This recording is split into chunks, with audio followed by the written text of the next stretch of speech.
Bismillahirrahmanirrahim. Assalamu alaikum. Myself Kansar Rashid from BS Chemical Engineering 2.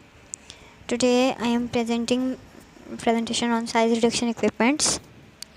हमारा topic basically है size reduction equipments. मतलब हाँ, आज के टॉपिक में मैं आपको ओवरकम दे दूँ तो आज के टॉपिक में हम लोग डिस्कस सिर्फ करेंगे कि साइज़ रिडक्शन इक्विपमेंट्स मतलब कि साइज़ रिडक्शन कितने वे से हो सकती है, कैसे हो सकती है।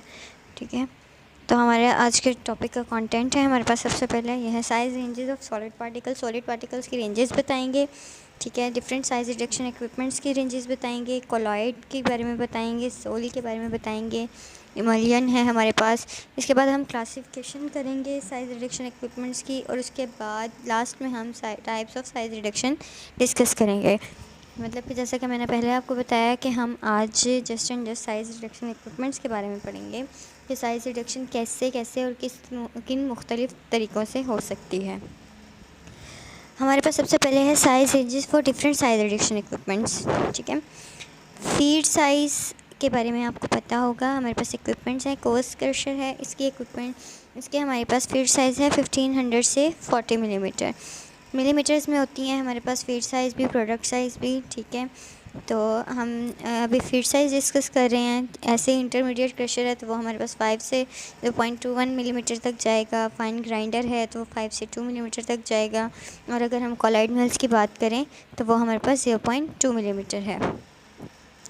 उसके बाद हमारे पास है प्रोडक्ट साइज़ हमारे पास कोर्स क्रशर का 50 से 5 मिलीमीटर है, इंटरमीडिएट का भी 50 से 5 है, fine grinder less than 0.1 millimetre. ठीक है, और कॉलाइड मिल्स जो हैं वो डाउन टू 0.01 माइक्रोमीटर। पहले मिलीमीटर है, मिलीमीटर से लेस में चले जाएंगे, माइक्रोमीटर आ जाएगा। अच्छा, अब यहाँ पे आ जाती है बात कि फीड साइज़ और प्रोडक्ट साइज़ में डिफरेंस क्या है।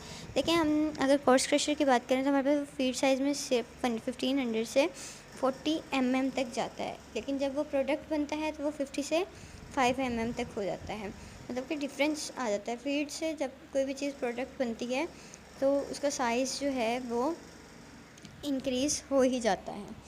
ठीक है, उसके बाद हम नेक्स्ट पे चलते हैं तो हमारे पास है कॉलाइड।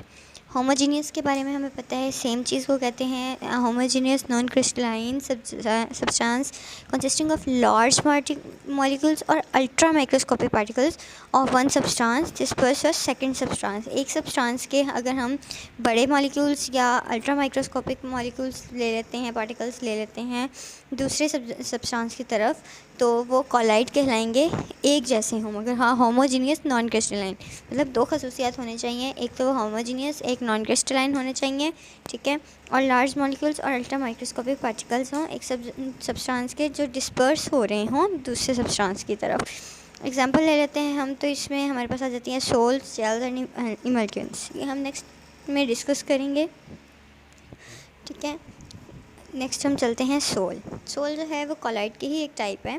ठीक है, जो कि छोटे छोटे पार्टिकल्स से बनी होती है और कंटिन्यूसली एक लिक्विड मीडियम में ट्रैवल कर रही होती है। ठीक है, यही हम डेफिनेशन पढ़ लेते हैं। A sol is a colloid, जैसे कि मैंने आपको बताया, made up of very small solid particles in a continuous liquid medium. ठीक है, सोल्स जो होते हैं वो क्वाइट स्टेबल होते हैं वो अपनी जगह पे।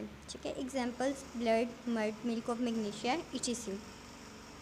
अच्छा, ब्लड की अगर हम एग्जांपल डिस्कस करते हैं, मतलब सोल्स जो बेसिकली होते हैं, कॉन्सेप्ट देते हैं, तो हमें देखने में लगता है कि हमारा ब्लड जो है वो पानी है, बिल्कुल शफाफ, मतलब रेड में ब्लड जो हमारा है वो बिल्कुल लेकिन अगर हम इसको देखें, डिस्कस करें या माइक्रोस्कोप के थ्रू अगर हम देखें तो इसमें बहुत बहुत टीनी टीनी पार्टिकल्स मौजूद होते हैं जो कि कंटिन्यूसली लिक्विड मीडियम में ट्रैवल कर रहे होते हैं। बहुत छोटे छोटे पार्टिकल्स जो हमें माइक्रोस्कोप से नज़र आते हैं।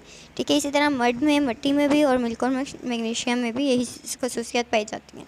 तो जो छोटे छोटे पार्टिकल्स होते हैं जो कि क्वाइटली स्टेबली अपनी स्टेबिलिटी से मूव कर रहे होते हैं हमारी बॉडी में भी, ब्लड के साथ या किसी ब्लड के साथ नहीं तो मिट्टी के साथ, कीचड़ जो होता है, मड हम कीचड़ को भी कह सकते हैं, लाइक पानी मिला देना उसमें, तो ये चीज़ आ जाती है। ठीक है, तो आर्टिफिशियल सोल्स जो होती हैं वो डिस्पर्शन के थ्रू बनाई जाती हैं। तो नेक्स्ट हमारे पास है इमल्शन जो है mixture two or more liquids का that are normally immiscible. Emulsion जो है वो दो से ज़्यादा लिक्विड्स, दो या उससे ज़्यादा लिक्विड जो कि नॉर्मली इमिसिबल हो। मिसिबल और इमिसिबल का कॉन्सेप्ट तो आपको पता होगा, इंडल्ज होना और नॉट इंडल्ज, मतलब इमिसिबल नॉट इंडल्ज हो, ठीक है। तो emulsion is a two phase system. Emulsion की टू फेसेस हैं जिसमें एक डिस्पर्स्ड होता है और एक कॉन्टीन्यूस होता है। एक इमल्जन में हमारे पास प्रोसेस ये होता है कि जो डिस्पर्स्ड फेज से दूसरे फेज की तरफ एक लिक्विड जो हमारे पास होता है वो डिस्पर्स्ड होता है, तो दूसरा कंटिन्यूस होता है। लाइक अगर हम ले लें होमोजेनाइज्ड मिल्क है हमारे पास, विनेग्रिटीज़ हैं, ईटीसी, ठीक है, ये इमल्जन की टाइप्स हैं। इसमें हमारे पास एक क्लासिफिकेशन आ जाती है, जैसे कि मैंने आपको पहले भी बताया था कि हम क्लासिफिकेशन डिस्कस करेंगे, ठीक है, साइज रिडक्शन इक्विपमेंट्स की।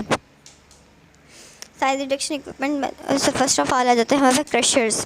क्रशर्स बेसिकली क्या होते हैं? क्रश करना किसी चीज़ को, ठीक है। ग्राइंडर्स जैसे हमारे घर में भी ग्राइंडर मौजूद होते हैं, हम देखते भी हैं, लेकिन ये वैसे नहीं होते, ये इंडस्ट्री लेवल पे यूज़ होने वाले ग्राइंडर्स। किसी भी चीज़ को टीनी पार्टिकल्स में कन्वर्ट कर देना ग्राइंडर्स कहलाता है। उसके बाद अल्ट्रा फाइन ग्राइंडर है और कटिंग मशीन है। फर्स्ट ऑफ ऑल हम चलते हैं क्रशर्स पे। क्रशर्स जो होते हैं वो हैवी मशीनरी का मतलब काम करते हैं, हैवी वर्क करते हैं।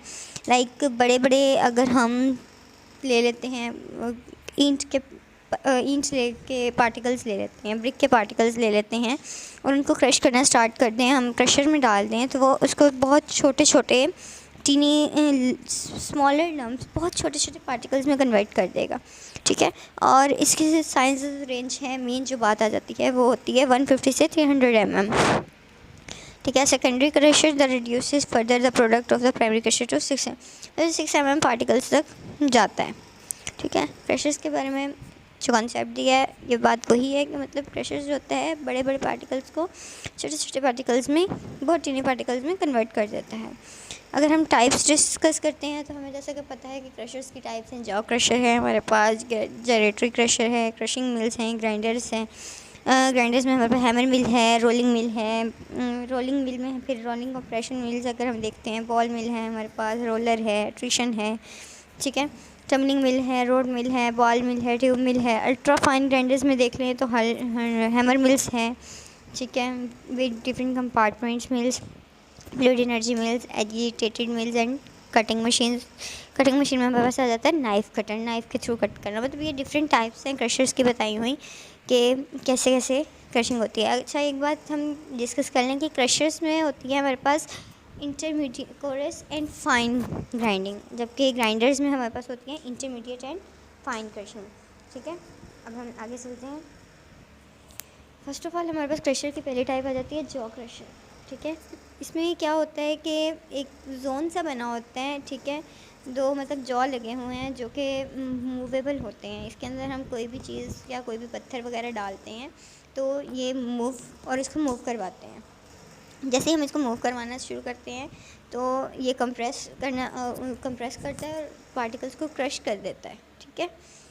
इसमें हमें सिस्टम वगैरह मतलब सेट करना पड़ता है। लैब में ये चीज़ें देखेंगे, प्रैक्टिकल आप लोगों ने परफॉर्म भी किए होंगे, तो इसमें वही चीज़ आ जाती है कि मतलब दो जॉज हैं, उनके अंदर हमने अपना पार्टिकल इंक्लूड किया, ठीक है, और फिर उस मशीन को ऑन कर दिया। मशीन को ऑन किया तो वो ग्राइंडिंग स्टार्ट हो गई, ठीक है, और जॉ क्रशर का रोल। अच्छा, इसी तरह जनरेटरी क्रशर है, इसमें भी एक कोन बनी होती है, सॉलिड कोन सेट होता है, ठीक है, जो कि रिवॉल्विंग शाफ्ट पे होता है, ठीक है, और एक होलोई बॉडी होती है जो कॉनिकल और वर्टिकल स्लोपिंग साइड्स रखती है।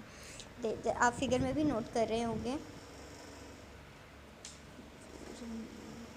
अच्छा, वह कॉनिकल और वर्टिकल स्लोपिंग स्लाइड हैं, इसकी फिगर में आप देख सकते हैं, ठीक है। और इसमें उन्होंने एक सॉलिड कॉन रखी हुई है, ठीक है, जो रिवॉल्विंग शाफ्ट की तरफ है। फिगर में भी आप लोग देख सकते हैं कि फीड कहाँ से एंटर होना है, उन्होंने बताया वो डिस्चार्ज कहाँ से होगा, ठीक है, और हम पार्टिकल कहाँ से इंक्लूड कर सकते हैं और ज़्यादा से ज़्यादा स्कोप पर, मतलब ये सब बेसिकली प्रैक्टिकल की चीज़ें हैं। तो बेसिकली इसका पर्पस भी क्रशिंग करना ही होता है, ये भी बड़े बड़े पार्टिकल्स को छोटे छोटे पार्टिकल्स में कन्वर्ट कर देती है। आगे चलते हैं तो क्रशिंग रोल्स जो हमारे पास होते हैं, दो रोल्स होते हैं, और अगर हम इसमें कोई भी चीज़ इंक्लूड कर दें, लाइक जैसे कि अगर हम डिस्कस करेंगे, हमारे वीडियो देखी थी हमने लेक्चर के दौरान क्रशिंग रोल्स की, ठीक है। तो ये वही बात आ जाती है कि जो क्रशर है उनके अंदर हम कोई पत्थर वगैरह या रॉक्स वगैरह डालते हैं तो वो उसको क्रश करना स्टार्ट कर देता है। ठीक है, दोनों क्रश होती हैं, उनके अंदर टीथ होते हैं जो कि उनको मैश कर देते हैं, बिल्कुल टुगेदरली मैश कर देते हैं, मतलब इतने, और उनको छोटे छोटे पार्टिकल्स में कन्वर्ट कर देते हैं। ठीक है, रोटेट होते होते उनको एक smooth rough pass rotating pass smooth plate की तरफ मूव करते हैं। Double roll crushers are able to crush more finely than single roll crusher, मतलब कि वो एक साइड के क्रशर से बेहतर दो साइड की क्रशर होते हैं, मतलब जिनके दरमियान से हम जिनके ऊपर से हम कोई मतलब चीज़ रख देते हैं और दोनों को हम चला देते हैं, जैसे जैसे दोनों मूव करेंगी तो क्रशिंग बेहतर तरीके से हो जाएगी। नेक्स्ट है ग्राइंडर्स और मिल। Secondary crusher reduces those lumps to particles in the size ranges of 5 to 10. ठीक है, grinder reduce crush feed to powder, मतलब कि अगर हम क्रशर के एग्जांपल ले लें तो वो कहते हैं कि क्रशर में ना पूरी तरह टीनी पार्टिकल्स में नहीं कन्वर्ट होता है, मतलब बिल्कुल ऐसे पाउडर बन जाना ना, ये चीज़ नहीं होती, वो उसकी साइज़ रेंज 5 से 10 मिलीमीटर तक ही होती है।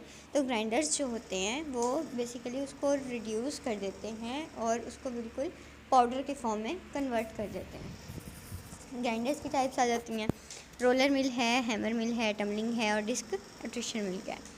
फर्स्ट ऑफ ऑल हम डिस्कस कर लेते हैं रोलर मिल्स को। Roller mill type of compressor mill है जो कि क्रश और ग्राइंड करती है डिफरेंट पार्टिकल्स को, ठीक है, बाय रोटेटिंग सिंगल, डबल और ट्रिपल सिलेंड्रिकल हैवी व्हील्स होते हैं। इसमें 3 तरह के, सिंगल भी होता है, डबल भी होता है, ट्रिपल भी होता है। ठीक है, वो हॉरिजॉन्टली लगा होता है, जैसे कि आप लोग फिगर में भी देख रहे हैं, horizontally and spun about their long axis in opposing pairs and or against that, मतलब ये फिगर में आप देख सकते हैं, ये हमारे पास रोलर है। ठीक है, इसके अंदर भी हम पार्टिकल कोई भी एक्सर्ट करते हैं तो उसको क्रश करके उसका रिज़ल्ट प्रोड्यूस कर देता है, ग्राइंड कर देता है, मतलब पाउडर फॉर्म में कन्वर्ट कर देता है। हैमर मिल है हमारे पास। हैमर मिल आप देख सकते हैं, इसका पर्पस भी वही सेम है कि पार्टिकल्स में कन्वर्ट कर देना।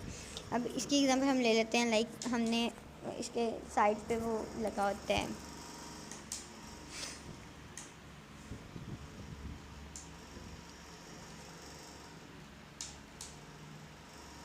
अच्छा हम बेसिकली कह सकते हैं हैमर मिल जो होती है ऐसी मिल होती है जिसका पर्पस होता है कि वो भी क्रशिंग ही करती है। इसके अंदर हैमर्स लगे होते हैं जो किसी भी बड़े पार्टिकल को छोटे पार्टिकल में कन्वर्ट कर देते हैं। अच्छा नेक्स्ट हम चलते हैं, टम्बलिंग मिल है हमारे पास। टम्बलिंग मिल भी होती है जो रिड्यूस कर देती है पार्टिकल साइज ऑफ सॉलिड को छोटे छोटे पार्टिकल्स में। ठीक है, नेक्स्ट हमारे पास डिसइंटीग्रेशन मिल है, ये भी डिवाइस होती है जो कि रिड्यूस कर देती है सॉलिड पार्टिकल्स को in dense agitation slurry materials होते हैं। ठीक है, स्लरी मटेरियल्स को मिल कर देती है, मतलब बहुत छोटे छोटे पार्टिकल्स में कन्वर्ट कर देना। बेसिकली क्रशिंग और ग्राइंडिंग में होता ही है कि टीनी पार्टिकल्स में या पाउडर में कन्वर्ट कर देना। ठीक है, किसी भी बड़े बड़े पार्टिकल को। तो इंडस्ट्री में हर एक चीज़ का अपना पर्पस होता है। अल्ट्राफाइन ग्राइंडर्स पे अगर हम बात करते हैं तो ये भी हाईली एफिशिएंट मैकेनिकल मिल है जिसमें हम डेवलप करते हैं प्रोडक्शन अल्ट्राफाइन पाउडर प्रोडक्ट करते हैं with tightly control particle size distribution. It will simultaneously grind, dry and chemically modify the surface of powder and split, मतलब ये ग्राइंड कर देता है, फिर ड्राई करता है और फिर केमिकली फॉर्म में उसको मॉडिफाई भी करता है जो पाउडर हमारे पास बिखर के हमारे पास आया होता है। अल्ट्राफाइन ग्राइंड में हमारे पास ऑटोजीनियस मिल है, बॉल मिल है, रोड मिल है। ठीक है, ऑटोजीनियस मिल हमारे पास क्या होती है कि ये मैकेनिकली ऑपरेट करती है और ये बॉल मिल की रिजेम्बलेंस रखती है। ठीक है, इसमें ब्रेक होती है, ग्राइंड होते हैं जो पार्टिकल्स होते हैं और कहते हैं जिसको हम। ठीक है, ये लार्ज पार्टिकल्स को स्टील के लार्ज पार्टिकल्स को, ठीक है, या बॉल्स हो गई, इनको ग्राइंड करती है। ठीक है, और लार्ज पार्टिकल्स ऑफ और अगर आपने देखा हो तो एज अ ग्राइंडिंग मीडिया उनको यूज़ करती है। बॉल मिल की अगर हम एग्जांपल ले लें तो हमारे पास रोलर होते हैं, उसके अंदर हम बॉल्स को वो करते हैं, मूव करती रहती हैं। ठीक है, और जब तक वो छोटे छोटे पार्टिकल्स में कन्वर्ट नहीं होती उनका वर्क चलता रहता है। इसका जो वर्क होता है ये बेसिकली इम्पैक्ट और एट्रिशन के प्रिंसिपल के ऊपर डिपेंडेंट होता है। ठीक है, बॉल जो होती हैं वो टॉप से ड्रॉप की जाती हैं जो, और जैसे जैसे उनका साइज़ रिड्यूस होता रहता है तब तक ये प्रोसेस कंटिन्यू रहता है। रॉड मिल है हमारे पास, रॉड मिल में भी सेम प्रोसेस है। ठीक है, इसमें रॉड्स ऑफ स्टील, बॉल मिल में हम लोग बॉल्स इंक्लूड करते हैं इसलिए उसको बॉल मिल्स कहा जाता है, और इसमें रॉड मिल में हम लोग रॉड्स ऑफ स्टील इंक्लूड करते हैं या मेटल की कोई भी चीज़ इंक्लूड करते हैं। ठीक है, ये आयरन रॉड्स को छोटी छोटी बॉल्स में कन्वर्ट कर देती है, बॉल्स में कह लें या पार्टिकल्स में कह लें। इसके बाद हमारे पास रिकमेंडेड बुक्स हैं जहाँ से आप ये सब टॉपिक्स डिस्कस कर सकते हैं। ठीक है, और thank you for listening me. अगर कहीं पे कोई कमी बेशी रह गई हो तो I am sorry for that and thank you so much.